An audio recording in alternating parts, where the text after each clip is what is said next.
मित्रांनो, एका सामान्य शिपायाची मुलगी की थेट डॅशिंग पोलीस ऑफिसर तारिणी या मालिकेतील पायल जाधवच्या खऱ्या आयुष्यातील संघर्षाबद्दल तुम्हाला ह्या गोष्टी माहीत आहेत का? चला जाणून घेऊयात या व्हिडिओमधून। मित्रांनो, मराठी मनोरंजन विश्वातील लोकप्रिय अभिनेत्री पायल जाधव हिचा जीवन प्रवास अत्यंत संघर्षमय आणि थक्क करणारा आहे।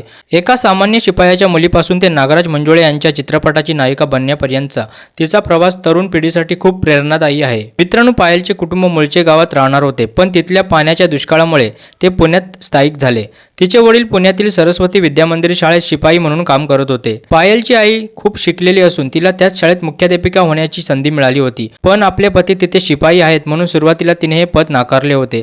नंतर पतीच्या समजुतीमुळे तिने ती जबाबदारी स्वीकारली। नुकतेच पायलने सोशल मीडियावर शेअर केले की तिच्या आईने कॅन्सरसारख्या गंभीर आजारावर खंबीरपणे मात केली आणि पुन्हा शाळेत शिकवायला सुरुवात केली आहे। तिने पुणे विद्यापीठातून मास्टर इन हेल्थ सायन्स ही पदवी घेतली आहे।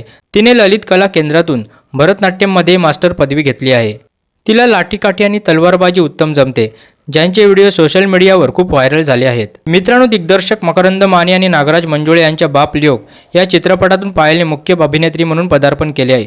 कलर्स मराठीवरील अबीर गुलाल या मालिकेतील स्त्री या भूमिकेमुळे ती घराघरात पोहोचली। सध्या ती झी मराठीवरील तारिणी या मालिकेत हरप्रीत चड्ढा ही ऑफिसरची दमदार भूमिका साकारत आहे। तिने सोनी लिव्हवरील मानवत मर्डर्स, गोलमाल वेब सिरीज आणि सूरज चव्हाणच्या झापूक झुपूक चित्रपटातही काम केलं आहे। पायलचे लग्न झाले असून तिच्या लग्नाला 6 वर्षे झाली।